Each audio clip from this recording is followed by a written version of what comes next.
ያ ጨፍጋጋ ፊትሽ በፈገግታ ተሞልቶ ስላየሁት በጣም ደስ ብሎኛል። ምን እንዴ? ይሄን ያህል ጨፍጋጋ ፊት ነበረኝ እንዴ? ጨፍጋጋ ቢልሽ ጨፍጋጋ ነው። ሁሉ ነገርሽ እኮ አዲስ የሚሆንብኝ። ያኔ በፍቅር እያለን እኔ ነበርኩ አራስ ነበር። አሁን ደግሞ በተቃራኒው አንቺ። ንገረኝ እስኪ፣ ቆይ ከተገናኘን ጊዜ ጀምሮ እኔ አንተን ከማፍቀር ውጭ ምን አድርጌያለሁ? ለምንድን ነው እንደዚህ የምታሰቃየኝ? እባክሽ በቃ አምረን አሁን ወደ ቤት ነው። ኤርሚያስ የጠየቅኩህን ብቻ መልስልኝ። ቆይ ምን በድዬክ ነው? ለፍቅራችን ያስፈልጋል ያልኩትን ነገር በሙሉ አደረግኩ እንጂ ሌላ ምን አደረግኩ? እንኳን ይብቃኝ።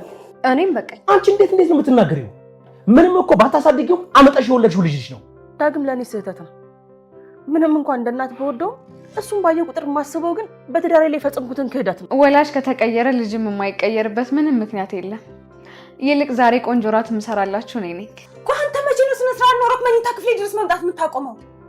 ምን ላድርግ? ስመጣ ሳሎን ስለማላገኝሽ እኮ። ለማንኛውም አመጣጤ እንደተሻለ ስለመጣ ይገባል። እንዴት ነው? ቢሻለኝ ባይሻለኝ አንተ ምን አገባ? አምራን መጥቻለሁ። እኔ ወድ እንዴት ነሽ? የት ነው ያለሽው? እስከ ዛሬ ስፈራ ነበር ይሄ እንዳይፈጠር ነበር። እሺ ምንድን ነው የምናደርገው? አንተ ግን ምን አይነት ውዴ አልሰማሽኝም እንዴ? እኔ የምለው አምራን መቼ ነው የሚሳካላት? ኧረ አምራን መቼ ነው የሚሳካልሽ? አሁንም ረበስም ከኑሐሚን የሚመቸኝ ነገር ምን እንደሆነ ታውቃላችሁ? በቃ ነገሮችን ቶሎ አክቲቭ ነው። በቃ የሆነ ነገር ከተፈጠረ ተደራርቦ በቃ የሆነ ነገር ይፈጠራል። በቃ ይህ ምንድን ነው የሚባለው? የሆነ መከራ ካለ ሌላ መከራ፣ የሆነ ፈተና ካለ ሌላ ፈተና እንደሚደራረቡ ይሄ ትክክለኛ ህይወት ላይ ወይም ደግሞ ኖርማል ናቹራል ህይወት ላይ ስንኖር የሚያጋጥመን ቻሌንጅ አለ አይደል? በቃ ያንን ቻሌንጅ ነው የሚያሳዩ። የሚቆይ ነገር የለውም ጋይስ። እንደዚህ አይነት ነገር እኮ በቃ ቀስ ተብሎ ሰው አንጠልጥሎ በስመ አብ ከባድ ነው። በቃ በአንድ ይኸው ከች እጅ ከፍንጅ ሌላ ፈተና። አይ አምራን ምን ይሻልሻል? ስቃይሽ በዛ እኮ የኔ እናት። እንዴት ናችሁ? ውዴ ኑሐሚን ተከታታይ ድራማ ቤተሰቦች አማን ናቸው? የዛሬም አብረን ኑሐሚን ሪቪው እናደርጋለን። እንዲሁም በቀጣይ ክፍል ምን ሊፈጠር ይችላል አንዳንድ ጉዳዮችን ጀባ ምላችሁ ይሆናል።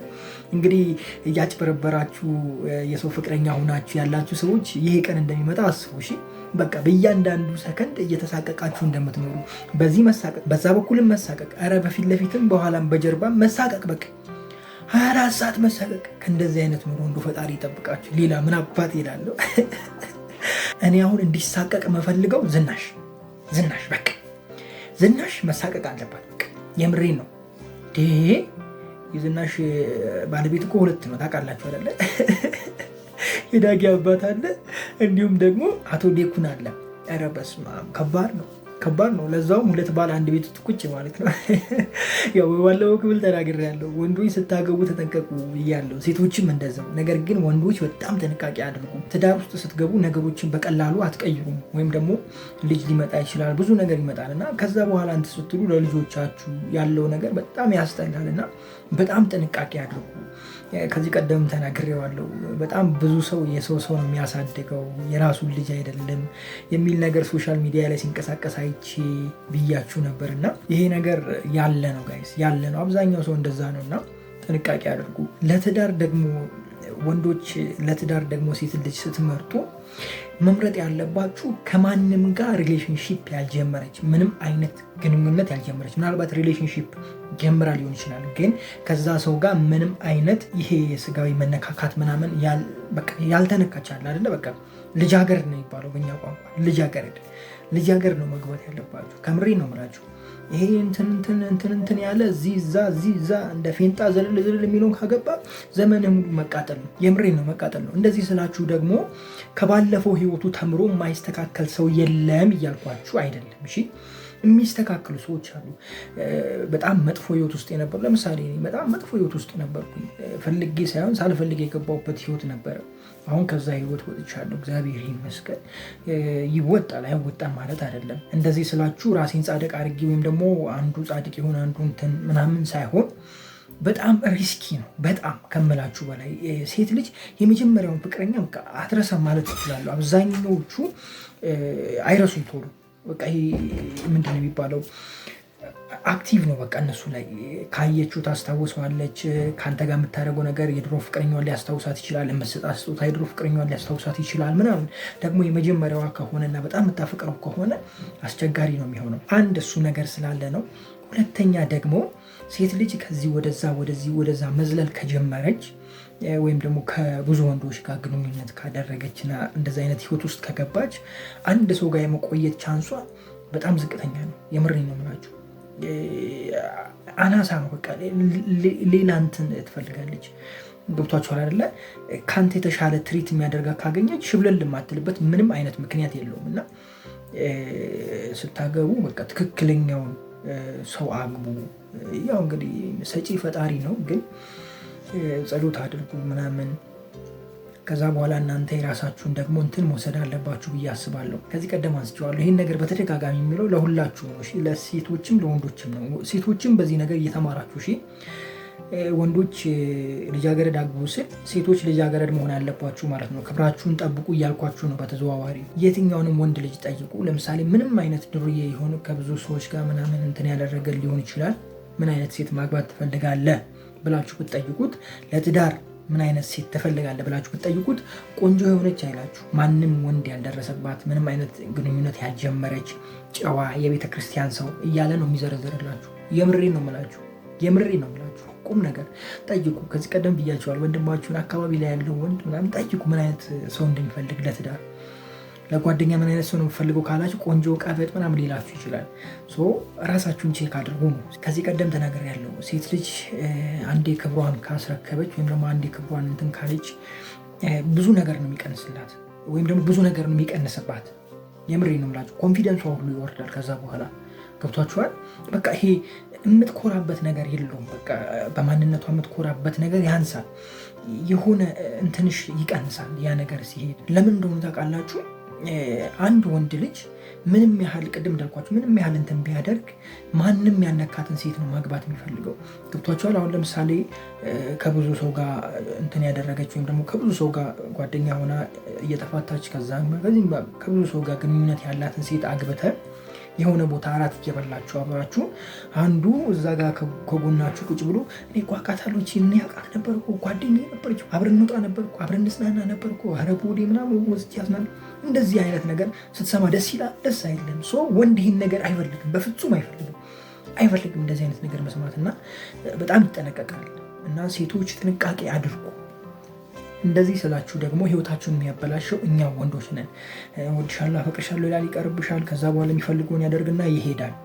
ስለዚህ እናንተ በቻላችሁ ያክል ከትዳር በፊት ምንም አይነት ግንኙነት ውስጥ ባትገቡ መልካም ነው ባይ ነኝ። እና ራሳችሁን በደንብ ጠብቁ። የምሬ ነው የምላችሁ። ይሄ ተመራጭ ነው የምትሆኑት።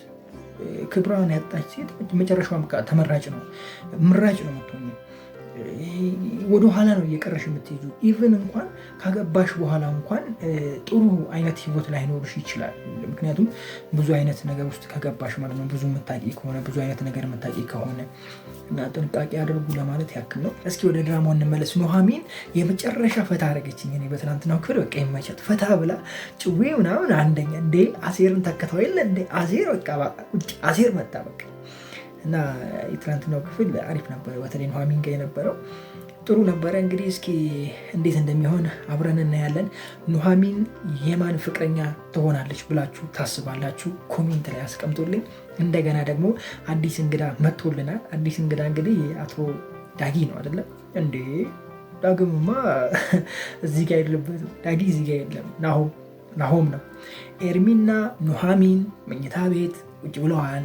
ለዛውም ከባለ ትዳር ቤት ገብቶ መኝታ ቤት ገብቶ ምናምን ናሆም ወደ ውስጥ እየገባ ነው። ሲያያቸው ምን ልል ይችላል? ምን ይፈጠራሉ? ምን ታስባላችሁ? ሀሳባችሁን ኮሜንት ላይ አስቀምጡልኝ። ይደበቃል ወይስ ይያዛል? ምን ትላላችሁ? እኔ እንግዲህ ኑሐሚን ላይ ምንም ነገር የሚሸሸግ ነገር የለም። ስለዚህ እጅ ከፍንጅ ነው የሚያዘው፣ እጅ ከፍንጅ ይያዛል። ነገር ግን ናሆም የዋህ ስለሆነ አሁንም ይቀጥላል ብዬ ነው ማስበው። የእናንተን ሀሳብ ኮሜንት ላይ አስቀምጡልኝ። ለማንኛውም በጣም ወዳችኋለሁ። ክፉ አይንካችሁ፣ ክፉ እንደወንዙ አልፏችሁ፣ ይሳካላችሁ፣ ይመርባችሁ፣ ቀናችሁ ብሩ፣ ሌታችሁ ብሩ ይሆንላችሁ እያልኩኝ እኔ በዙ ተሰናበትኳችሁ። መልካም ጊዜ፣ ፒስ። ኧረ ኑሐሚን ምን ይሄ ነው? ምንድን ነው የምትወሰውሱት? ሰውን ውስውስ እያረጋችሁ እኮ ነው። ተው እንጂ ኑሐሚንና ተው ተው ዳጊ በላቸው። የምን ዳጊ ያመጣባችሁ? ይኸው ሳትኩ ጋይስ።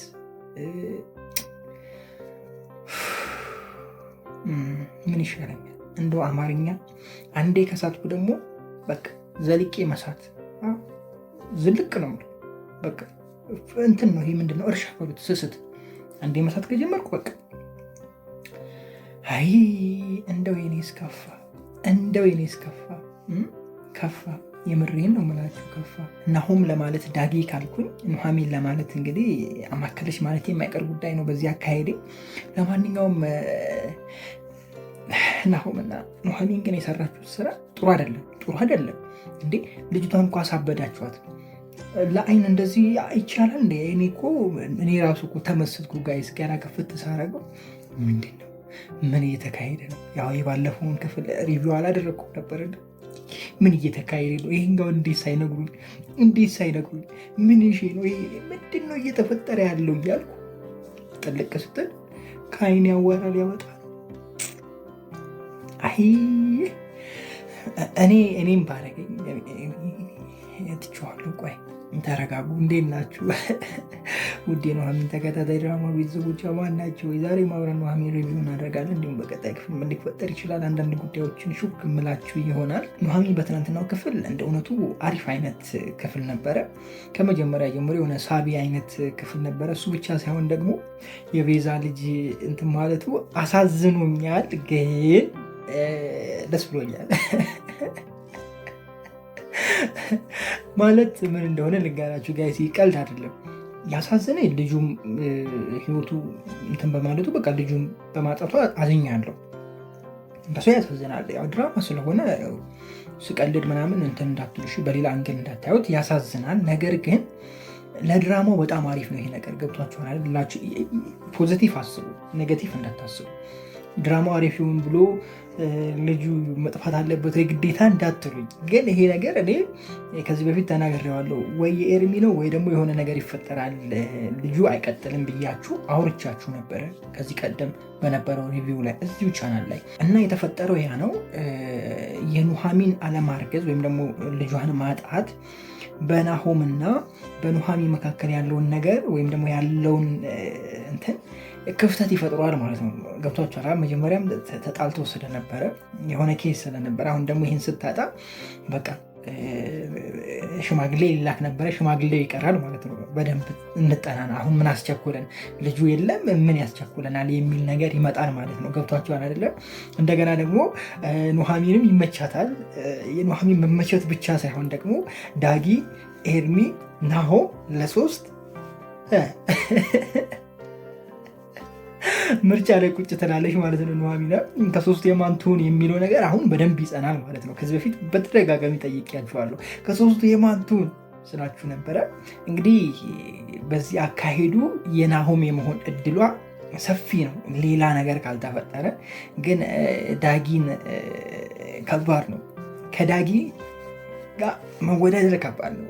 እዛኛው ላይ ስላየነውን አይደለ? አደይን እንዴት አድርጎ ፍስ እንዳደረገ አይታችሁታል። እሱ ብቻ ሳይሆን ዳጊ የሆነ ፍጥጥ ያለ እንደገና ደግሞ ላሰበበት ወይም ደግሞ ለፈለገው ነገር በቃ ፊት ለፊት ነው እንትን አይልም። ወደኋላ ወደ ግራ እንደዚህ ነሽ እንደዛ ነሽ አይልም። በቃ እራት ሲጠይቅ ትዝ ይላቸዋል። በቃ እራት ነው ይልጋብዝሽ አለቀ። ላለመበት ምንድን ነው የሚባለው ጋይስ? ላሰበበት ጉዳይ ሟች ነው። በቃ አይጨናነቅም። ቅልል አድርገው ነው የሚጠይቀው እና እሱ ነገሩ ብዙ ጊዜ ሴቶችን ያሸንፋቸዋል እና እሱ የመርታት ሀሳብ ይኖረዋል። ነገር ግን ኑሐሚን ደግሞ የምታፈቅረው ማለትም ከኤርሚ በኋላ ያፈቀረችው ናሆምን ስለሆነ ትንሽ ወሰብሰብ ይላል። እስኪ እንግዲህ ያለውን ነገር አብረን እናያለን። የዳጊ አባት ግን ይመቻቸው፣ ተመችቶኛል። የዳጊ አባት የባዩሽ ባለቤት ባዩሽ እንኳን ሞተች ያለ ሰው እየዘክሩ መቼም ትዝ ይላችኋል። እዛ ኖላዊ ላይ ከሰላምዬ ጋር ያደረጉት ጊዜ ያወሩት ጭዌ በቃ መጨረሻ የተመችቶ ነበር። የዛን ጊዜ በቃ ምን ብዬ ልንገራችሁ ጋይስ፣ አለን እንደዚህ አይነት ሰው እንኳን ሞተች ኖራ አልጠቀመችኝም ሞታ አመጣች ገንዘብ ሲል ነበረ ምናምንና ግን ብቻ አድካሚ ነው። እዛ ጋ ያየነው ማንነት እዚህ ጋር ሲመጣ ደግሞ ትንሽ ከበድ ይላል ለሰው ለመቀበል፣ በተለይ መጀመሪያ አካባቢ ሲሆን ያኛው ማንነት ነው ትዝ የሚለኝ። በቃ አሁን ሰውየውን እዚህ ጋር ሳየው ቀጥታ ይመጣልኝ እዛ ኑሐሚን ላይ ነው የባዩሽ ባለቤት ሰካራሙ ማለት ነው። እና ትንሽ ፈታ አድርጎ የነበረ ያው እዚህ ላይም እንደዛ አይነት የሆነ ባህሪ የተቀራረበ አይነት ባህሪ ይኖረዋል ብዬ አስባለሁ። ምን ስትል አገኘችው ግን ሴትዮዋ ራሱ ዝናሽ ይሄንን ምን ስትል አገኘችው? የት አግኝታው ነው?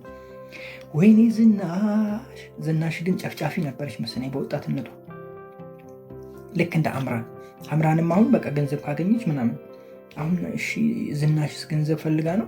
ዝናሽ ግን የሆነ ነገር ስለምትወድ ይመስለኛል ጋይስ፣ ዝም ብዬ ሳስበው የሆነ ነገር ስለምትወድ በቃ ከሁሉም ጋር እዛም እኔ ካሰባችሁበት እቺ ሴትዮ ሌላም ልጅ ይኖራታል፣ የሆነ ሴት ሌላ ይኖራታል። ቀስ ብሎ መምጣት አይቀርም። ወይም ደግሞ እኔ ራሴ እመጣለሁ ልጅ ሆኜ እንዴ ካለው ተወለድ ካለው ተጠጋ እንዴት ነው ተረቱ ብቻ እንደዛ ደ ምን ሆናችሁ ነው ልጅ ነኝ ረሳሽኝ እንደ ብዬ ልምጣ እንዴ እኔም ጋይስ ልሂድ እንዴ? ኧረ በስመ አብ ይሄ ከባድ ነው። ግን አንድ ነገር አስቡ ጋይስ፣ የገዛ ሚስታችሁ እናንተ ሳታውቁ ልጅ ወልዳ ለዛውም ዳጊን የሚያክል ልጅ ወልዳ ልጁ ደግሞ እናንተ ሳታውቁ ቤት መጥቶ ቁጭ ብሎ እንደገና ይሄ ሳይበቃ ባል መጥቶ ወይም ደግሞ ውሽማዋ መጥቶ ከልጁ ጋር አብረው ቁጭ ብሎ አይከብድም ጋይስ? ኧረ ወንድ ልጅ ግን እኮ ወንድ ልጅ ግን በስማ ከባድ ነው። ስንቱን ችለናል ጋይስ። እና የሆነ ጊዜ ላይ ምን አየሁ መሰል፣ በዚህ በቅርብ ነው ጋይስ፣ በዚህ በቅርብ ላይ አብዛኛው ወንዶች የሰው ልጅ ነው የሚያሳድጉት የሚል ነገር አንድ ፖድካስት ላይ ሰማሁኝና ያው ከቲክታክ ላይ ተቆራርጦ የመጣ ነው ያየሁት። እኔ በዚህ ነገር አምናለሁ፣ የምሬን ነው የምላችሁ። ትክክል ነው። አብዛኛውን ሰው የራሱ ልጅ ያሳድጋል ብዬ እኔ አላምንም፣ ከምሬን ነው የምላችሁ። ምክንያቱም እንጃ እኔ ይሄን ነገር እንትን ማለት አልችልም፣ ሬፈር ማድረግ አልችልም። በተለይ በትዳር መካከል የሚደረገውን ነገር በሰፊው ስለማቅ ነው እንደዚህ የምላችሁ። ከዚህ ቀደም ያው ሁራይድ ስራ ነበረ ከ4 ዓመት ምናምን በፊት እና ከስተመሮቼ ጋር ስናወራ የነበረው ባል ሚስቱን ተደብቆ የሚያደርገው፣ ሚስት ባሏን ተደብቃ የምታደርገው፣ ኢቨን ደግሞ ሁለቱ እርስ በርሳቸው ተደብቀው አንድ ቦታ ላይ ተገናኝተው ምናምን እንደዛ አይነት ሁሉ ድረስ ብዙ እንትኖችን አይቻለሁኝ እና ያንን ነገር ሳስብ ልክ ነው ባይነኝ እኔ ብዙ ጊዜ አንዳንዴ በጮኝነት ውስጥ እያሉ አንዳንዴ አርግዘው የሚገቡ ሰዎች ካንተ ነው ብሎ እንትን ሊሉ ይችላሉ፣ ከሌላ እንትን ብሎ። ከዛ ውጭ ደግሞ ከዚህ በፊት ተናግር ያለው ከተጋባችሁ በኋላ በስራ አጋጣሚ ባል ሌላ ቦታ ሚስት ሌላ ቦታ የምትኖር ከሆነ ሚስት ደግሞ ሌላ የሚቀርባት ጓደኛ የወንድ ጓደኛ ማለት ነው፣ ቤተሰብ ልክ እንደ ቤተሰብ መታየት ጓደኛ አለ አይደለ? የባልየው ጓደኛ ሊሆን ይችላል፣ የእሷ እህት ጓደኛ ሊሆን ይችላል። ብቻ እንደዚህ አይነት ሰው ቤት ውስጥ የሚመላለስ በቅርቡ ካለ ባል ከሌለ ያው ቤት መምጣቱ አይቀርም፣ እሷን ትሪት ያደርጋል። ይሄ የምትቀርቡት ሰው ካለ የመሳሳት እድላችሁ በጣም ከፍተኛ ነው። የምሬን ነው የምላችሁ። ምክንያቱም ብቸኝነት ምን እንደሆነ ይታወቃል። እንግዲህ መቼም ደግሞ ይሄ እንትን የጀመረ ሰው ይሄ ባልና ሚስት ውስጥ ያለውን ሪሌሽንሺፕ ውስጥ የገባ ሰው እና እንደዛ አይነት ላይፍ የተለማመደ ሰው ያንን ነገር ሲያጣው ይሄ ስጋዊ ስሜት ምናምን ስጋዊ ምኞት ምናምን ይባላል እና ለዛ ነገር አክቲቭ ነው የሚሆነው ጋይስ። በጣም በቀላሉ ነው ይሄ አይደራደርም፣ እንትን አይልም፣ ምንም አይልም። በቃ ገብቷቸዋል፣ ወዲያው ነው ራሱን የሚሰጠው እና እንደዚህ አይነት ነገሮች በጣም ብዙ ጊዜ ይፈጠራሉ። ከዚህ በፊት በተደጋጋሚ ይህንን ነገር ተናግሬያለሁ። ስለዚህ በባልና በሚስት መካከል ክፍተት ባይኖር ባይነኝ። ክፍተት ሳይኖርም እንግዲህ እንደዚህ አይነት ነገር ይፈጠራል። ግን እንደዚህ አይነት ነገር ክፍተት ሳይኖር የሚፈጠረው እንግዲህ ያው ባለመግባባት ሊሆን ይችላል።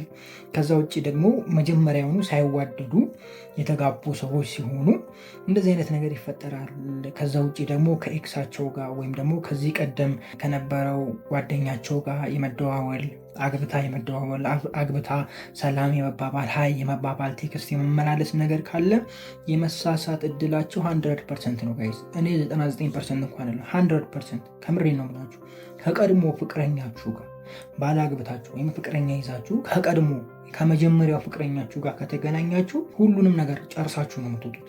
ሁሉንም ነገር ምንም አይቀርም፣ ምንም ማለት ነው። ይህንን እኔ 100% ሆኜ ነው የምነግራችሁ። ከቀድሞ ፍቅረኛችሁ አሁንም ደግሜ ልንገራችሁ፣ ከቀድሞ ፍቅረኛችሁ ጋር አግብታችሁ ሊሆን ይችላል፣ ፍቅረኛ ሌላ ይዛችሁ ሊሆን ይችላል። ከተጣላችሁት ወይም ደግሞ ኤክስ ከምትሉት ፍቅረኛችሁ ጓደኛችሁ ጋር ማለት ነው፣ ከድሮ ጓደኛችሁ ጋር ማለት ነው ከተገናኛችሁ ትሳሳታላችሁ። ይሄ በቃ ድሮ አብረን አሳልፈናል፣ ይቅርታ ተባብለናል፣ ሰላም እንባባላለን፣ ሀይ እንባባላለን ምናምን ብላችሁ ሄዳችሁ ብትገናኙ ትሳሳታላችሁ። እርግጠኛ ሆኜ የምነግራችሁ። ምክንያቱም ያኛው ስሜት አለ። የመጀመሪያው ስሜት መቼም አይጠፋም። መጀመሪያ ያደረጋችኋት ነገር መቼም አይጠፋም።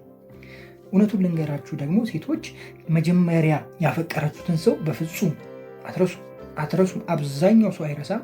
ጥቂቶቹ ግን በረጅም ጊዜ ውስጥ ይረሳሉ። ሴቶች ቶሎ አትረሱም። ከምሬ ነው የምላችሁ፣ ቶሎ አትረሱም። እኔ በጣም አንድ የገረሙኝ በጣም ብዙ ጓደኞች ነበሩኝ። እችን ተናግሬ ጨርሳለሁ። በጣም የሚገርሙኝ 4 or 3 ጓደኛሞች አሉኝ። ብቻ አይደለም ማአት ናቸው። እንደዚህ ጀስት ኖርማል ጓደኛሞች ማለት ነው። አብረን የምናወራ ሰብሰብ ብለን የምንጫወት ማለት ነው። ሴቶች ማለት ነው። ያ ወንዶች ማአት ናቸው፣ ሴቶችን ማአት ናቸው። ብቻ ቁጭ ብለን እያወራን ስለ ራሳቸው ሲያወሩኝ ምን እንዳሉኝ ታውቃላችሁ? 4ቱ ያልኳችሁ ከዚህ ቀደም የራሳቸው ሪሌሽንሺፕ ነበራቸው። ያኛው ሪሌሽንሺፕ ተበላሽቶ አዲስ የጀመሩም አሉ፣ ያልጀመሩም አሉ። ረጅም ጊዜ ሆኗቸዋል ያኛውን ነገር ካፈረሱ ወይም ደግሞ ከዚህ ቀደም የነበረውን ህይወታቸውን ካጡት ማለት ነው። እሱ የራሱን ህይወት እየኖረ ነው፣ እሷም እንደዛ። ግን መርሳት አልችልም ነው የሚል። በቃ እኔ እሱን መርሳት አልቻልኩም። ኢቨን ከጓደኛዬ ጋር ሆኜ ምናምን የማደርገው ነገር አብዛኛው ነገር እሱን ነው የሚያስታውሰኝ። የመጀመሪያውን ፍቅረኛ ነው የሚያስታውሰኝ እና ከአይምሮ መውጣት በቃ አቃተኝ። ይህን እሱ ረስቶኛል ምናምን አይነት ነገር በተደጋጋሚ ያወሩኝ ሰዎች ነበሩ እንደዚህ ቀርበውና ይሄ ነገር እውነት ነው። ሴት ልጅ በተለይ የመጀመሪያዋን ፍቅረኛ የመርሳት ነገር በጣም ከባድ ነው። በተለይ ካየችው ደግሞ በአቅራቢያዋ ከሆነ የሚያወሩ ምናምን ከሆነ ጭራሽ መቼ ማትረሳ፣ ጭራሽ ፍቅሯ እያደሰችው ነው የምትመጣው። እና ጥንቃቄ አድርጉ ለማለት ያክል ነው። ወንዶች በተለይም ስታገቡ፣ ከዚህ ቀደም ያልኳችሁ ለዛ ነው። ስታገቡ ትክክለኛ ሴት አግቡ፣ ያልተነካች ሴት፣ ከዚህ በፊት ሌላ ህይወት ያልጀመረች ሴት አግቡ ብዬ ያልኳችሁ ለዛ ነው ሪከመንድ ያደረግኳችሁ። ሴቶችም ደግሞ ምን ብያችኋለሁ? ራሳችሁን ጠብቁ። አንዴ ሌላ ህይወት ውስጥ ከገባችሁና አንዴ የራሳችሁን ንጽህና ካጣችሁ እናንተ የሆነ ነገራችሁ ቀንሷል፣ ወይም ደግሞ ይህ ምንድነው ከማንነታችሁ ወርዳችኋል። ለምሳሌ ከምትፈለጉበት በላይ ቀንሳችኋል። ድሮ ከምትፈለጉበት በላይ አሁን ቀንሳችኋል ብዬ ተናግሬያለሁ። ለምን እንደው ታውቃላችሁ? አሁን ባላችሁበት ሁኔታ ብዙ ሰው የሚፈልጋችሁ ይመስላችኋል። ብዙ ሰው ይፈልጋችኋል፣ እውነት። ነገር ግን ለትዳር አይደለም የሚፈልጋችሁ። አብሯችሁ ቺል ሊያደርግ፣ አብሯችሁ ሊዝናና፣ አብሯችሁ ፈታ ሊል ለ6 ወር ሊሆን ይችላል፣ ለአመት ሊሆን ይችላል፣ ጊዜው እስኪያልፍ ሊሆን ይችላል። አንዳንዴም ደግሞ ለደቂቃ ለሰዓት የሚፈልግሽም አይጠፋም። ማለት ናቸው አይደለ? አፈላለግ ላይ። ነገር ግን ለነገሽ ለልጅሽ አባት ሊሆንልሽ የሚመጣ ሰውዬ ይሄኛው ማንነትሽን አይፈልግም። የምሬን ነው የምላችሁ። የትኛውንም ወንድ ጠይቁ፣ የትኛውንም ባለጌ የምትሉት ወይም ደግሞ የትኛውንም አስቸጋሪ የተባለ ወንድ ጠይቁ። ምን አይነት ሴት ማግባት ትፈልጋለህ ቢባል የሚመርጠው በቃ ማንም ያነካት፣ ማንም ወንድ የማያውቃት ወይም ደግሞ ከዚህ በፊት ፍቅረኛ ወይም ደግሞ ሪሌሽንሽፕ ውስጥ ያልገባች ብሎ ነው የሚያወራው። ወንድማችሁን ጠይቁ ወይም ደግሞ ጓደኞቻችሁን ጠይቁ። የምሬ ነው የምላችሁ። ስለዚህ እናንተ ከዛ ነገር ከጎደላችሁ ከባድ ነው የሚሆነው ህይወት ለእናንተ። አግብታችሁ ጥሩ ኑሮ ላትኖሩ ትችላላችሁ፣ ትፋታላችሁ፣ ጭቅጭቅ ይኖረዋል፣ ምን ይኖረዋል፣ ብዙ ነገር ይኖረዋል። እሱ ብቻ ሳይሆን በቃ ይበቃኛል። ረጅም ሰዓት ሄድኩኝ፣ ከዚህ በፊትም ስለተናገርኩ ይበቃኛል እዚህ ጋር። ለማንኛውም ለዛሬ ነበረን ቆይታ ይህንን ይመስላል። ከድራማም ያስቀረውትን ነገር አለ ብዬ አላስብም። ሁሉንም በሚገባ ነክቻለሁ። የቀረ ነገር ካለ እናንተ ኮሜንት ላይ አስቀምጡልኝ። በጣም ወዳችኋለሁ። ክፉ አይንካችሁ፣ ክፉ እንደንዙ አልፏችሁ፣ ይሳካላችሁ፣ ይመርባችሁ፣ ቀናችሁ ብሩ፣ ሌታችሁ ብሩ ይሆንላችሁ እያልኩኝ እኔ በዚሁ ሰናበታችኋለሁ። መልካም ጊዜ። ፒስ። የራት ግብዣው እንግዲህ በመጨረሻም እንደተጠበቀው ሆኖ ተገኝቷል። ራት ግብዣው ላይ ሁሉም ተሰብስቦ ሄዷል። ጥሩ ነው ሁሉም ተሰብስበው መሄዳቸው። እኔ ግን በጣም ቅር ያለኝ የዛ ጋ የቤቱ ካርታ ሳይሰጥ ምናምን መታለፉ በጣም ቅር ብሎኛል። በጣም ያስደስተኝ ነገር ደግሞ አሁን ፍቅረኛውን ይዞ መሄዱ ተመችቶ፣ በቃ የመጨረሻ ነው ተመች። ይቁረጥልሽ እንጂ ኑሐሚን ተይ እንጂ ወደ ዳጊ ዞር በየ። ዳጊ ተስፋ አለ፣ በርታ፣ አንተ ከፍቶልሃል። እዛ ጋር ማደይ እዚህ ጋር ብትሄድ ታባርራለህ። አባረን እንደውም የምትይዘው አንተ። አይ ቆይ እንዴት ናችሁ ውድ የኑሐሚን ተከታታይ ድራማ ቤተሰቦች አማን ናቸው ወይ? ዛሬ አብረን ኑሐሚን ሪቪው እናደርጋለን። እንዲሁም በቀጣይ ክፍል ምን ሊፈጠር ይችላል አንዳንድ ጉዳዮች እንጀባ ምላችሁ ይሆናል። ዛሬ ረጅም ታይም አብረን አንቆይም። ያው ሰሞኑን ትንሽ አሞኛል ብዬ ተናግሬያለሁ አይደለ? በባለፈው ቪዲዮ ሶያ ስሜት አለ ከምቀርብ እንጂ ጥሩ አይደለም እንደሆነቱ። እስኪ ብቻ በቻልኩት ያክል ትንሽ አውራችኋለሁ። ምክንያቱም ማውራቱ ብቻ ሳይሆን ከዛ በኋላ ያለው ነገር ነው ስራው። ጋይስ ኤዲት ማድረጉ ምናምን አዛ ነው እና ራሱ ምታት እያላችሁ ደግሞ ከፒሲ ጋር ምናምን ትስትሩ በቃ አዛ ነው የሚያደርገው። ለዛ ነው ትንሽ ላውራችሁ ያልኳችሁ። ለማንኛውም እንዴት አያችሁት የባለፈውን ክፍል ወይም የትላንትናውን ክፍል እንዴት አያችሁት? እንዴት አገኛችሁት? አሪፍ ነበረ? እንደጠበቃችሁት አገኛችሁት? አማከለች ወይም ኤሚ ያው ባለፈው ብያችኋለሁ፣ ከዚህ በፊት በነበረው ሪቪው ብያችኋለሁ፣ ስግጥ አድርጋ እንትን ትላለች ብያችኋለሁ። ማለት የሆነ አንተ እንደዚህ እያደረግክ አይደለ፣ አንተ ይቅር ብለህ ምናምን አይደለ፣ እኔ ምን ችግር አለው ምናምን አይነት ነገር ታነሳለች ብያችሁ ነበር። በቃ ያው ቃል በቃል ያልኳችሁን ነገር አንስተዋለች። አንተ እሷን ይቅር ብለህ ከእሷ ጋር ሆነ የለ እሱም ደግሞ ይቅርታ ሊጠይቅ ነው ምናምን ብላ ያው መስመሩን ቀየር የማድረግ ነገር አለ። ብቻ እስኪ እናየዋለን። እኔ ግን ኤርሚ ምን አስቦ ነው ዝም ያላት? ማለት እስካሁን ያልነካት ያላጠመዳት ምን አስቦ ነው? ገብቷችኋል አይደለ? አብረን ጠጣ እናመሻለን አንተ ጋር ማመሾ ምናምን ስትለው አይፈልግም፣ ልጁ አይፈልግም፣ ወይም ደግሞ ኤርሚ አይፈልግም። በቃ ይሄ ኧረ ወደዛ ምናምን አይነት ነገር ያመጣልና ምንድን ነው አላማው? ምን እያሰበ ነው? እሱ ነገር ትንሽ ከወድ ብሎኛል። ከዛ ውጭ ደግሞ አምራን ጋ ነው። እኔ እኮ እንደ አዲስ በቃ ምንም እንዳልተፈጠረ ተገናኝቶ ምናምን ምንም እንዳልተፈጠረ በቃ ቪዲዮ ምን ልታደርጉ ነው ብላ ጭራሽ ጠይቀዋለች እንዴ! ይሄ አሁን ሳይገባ ቀርቶ ነው። ያው ሀብት መቋደሻ ይባላል፣ ወይም ደግሞ መካፈያ መጋሪያ የሚጋሩበት አንዱ መንገድ ነው እንግዲህ። ኤርሚ ግን ይመች በቃ ሁሉን ነገር ያውቃል። ኑሐሚን ቤት የሚደረገውን ነገር ያውቃል። እራት ልጋብዝሽ ብሎ አውጥቶ እሱ እዛ እንደሚወስዳት ቀድሞ ነግሯታል። ብቻ አሪፍ ነበረ። ያው አብዛኛው ክፍል የነበረው እራት ግብዣው ላይ ነው። እራት ግብዣው ላይ ጥሩ ያልሆነ ነገር ባናይም አሪፍ ነው፣ ከሞላ ጎደል አሪፍ ነው። ነገር ግን እዛው ጋር ሳይረብሹ ከመሄዳችሁ በፊት ብሎ ቤቱን እንደገዛ ምናምን ቢናገርና ከዛ በኋላ ቢሄዱ እንኳን አሪፍ ነበረ። እሱ ብቻ ሳይሆን ትንሽ ቅር ያለኝ ነገር ምን እንደሆነ ታውቃላችሁ? ዳጊ በደንብ መጫወት አልቻለም። ማለት ሄዳ ኑሐሚን አጠገቡ ቁጭ ብላ ነበር አይደለ? የዛኔ አንቺ እኮ እስካሁን አልበላሽም መብላት አለብሽ ምናምን አይነት የሆነ እንደ ማስተናገድ አይነት የለም። እንደዚ አይነት ነገር መፍጠር ነበረበት። ከኛ ጋር ትስቲ ነበር ስታስተናግጂ ነበረበት። ወይ እኮ አሪፍ ነው ምናምን እንደዚ አይነት ነገር ቢያነሳ፣ ሌላ ጨዋታ አይነት ቢያነሳ አሪፍ ነበረ። ወይም ደግሞ ናሆምና አምራን አንድ ላይ የሆነ የራሳቸውን ነገር እንዲዞር ብሎ ሲያወሩ፣ ከዛ ደግሞ ሌኩን እና አቶ ተሰማ እንደዛ ዞር ብሎ ሲያወሩ፣ እሱ ደግሞ በዛ በኩል ሸምገል ጎንተል ለሚያደርገ ጥሩ ነበረ እና እሱን ነገር አጥቻለሁ። ብቻ ከሞላ ጎደል አሪፍ ነበረ። እንደዛ ቢሆን ኖሮ በጣም ያምራል ብዬ አስባለሁ። ከዛ ውጭ ምን አስባ ነው የአቶ ተሰማ ሚስት ምን አስባ ነው? አቅዳበት ነው ወይ? ተሰማ እንዲሰማ ፈልጋ ልጇንም እያጭበረበረች ወይም ደግሞ ልጇንም እያላከከች እሷ 100% ታማኝ ለመሆን ፈልጋ ነው ወይስ ደግሞ እውነት ተቀይራ ነው? ምን ታስባላችሁ? እኔ ግን አይመስለኝም። ድራማው ሊያልቅ ካልሆነ በስተቀር አይመስለኝም በፍጹም። እቺ ሴትዮ ትቀየራለች የሚል እኔ ሀሳብ የለኝም። የሆነ ዓላማ አላት። ቤቱን በሁለታችን ስም እናደርገው ልትል ሊሆን ይችላል፣ አለበለዚያ በእኔ ስም አዙሮ ልትል ሊሆን ይችላል። ብቻ የሆነ ነገር ፈልጋለች፣ ከባድ ነገር ፈልጋለች። የሆነ ከባድ ሴራ አለ። ኢቭን ኑሐሚንና አቶ ተሰማ መሀል ክፍተት እስኪፈጠር ድረስ የማድረግ ነገር ልትፈጥር ትችላለች። ምክንያቱም ይህን ያህል ታማኝ ከሆነች በአቶ ተሰማ ዘንድ ከዚህ በኋላ ኑሐሚንን ወደ መጠራጠሩ ይሄዳል ማለት ነው አቶ ተሰማ። ምክንያቱም ኑሐሚን ብዙ ነገር እያጠፋች ስለመጣች እቺ ሴትዮ ደግሞ ግልጽነቷን በቃ በልጇ ፊት ነው እንትን ያደረገችው። ገብቶሻል? ልጇን አልቀበልም በማለት ነው። ምክንያቱም ከዚህ በፊት ተንኮል ሲሰሩ የነበሩ ከልጇ ጋር ምናምን ስለሆነ ብቻ ነገሮች ከበድ ያሉ ናቸው። እስኪ እንግዲህ ያለውን ነገር አብረን የምናይ ይሆናል በቀጣይ ክፍሎች። እስኪ ድራማው ወደ ተቋረጠበት ወደ መጨረሻው አካባቢ እንሂድና አቶ ተሰማ እንግዲህ ባለቤቱን ይዞ ሊያንገጫግጭ ሲል ዳጊ መሀል ገብቶ እንግዲህ አገላግሏል። ዳጊ ያገላገለበት መንገድ ግን የሆነ ስሜታዊ ሆኗል አለ። ለእናቱ የተቆረቆረ አይነት አባቱን ሊመታ አይነት አገላገል ያየ ነው እና ይህ ነገር ምንድን ነው? በዛ መልኩ እንትን ይሆን ወይም ደግሞ ድራማው በዛ መልኩ ይቀጥል ይሆን ወይስ ደግሞ ያው የድራማው መቋረጫ ወይም ደግሞ ለቀጣዩ ምዕራፍ አትራክት እንዲያደርግ ብቻ የተጠቀሟት ነገር ነች? ምን ታስባላችሁ? ይቺን ነገር ሀሳባችሁ ኮሜንት ላይ አስቀምጡልኝ።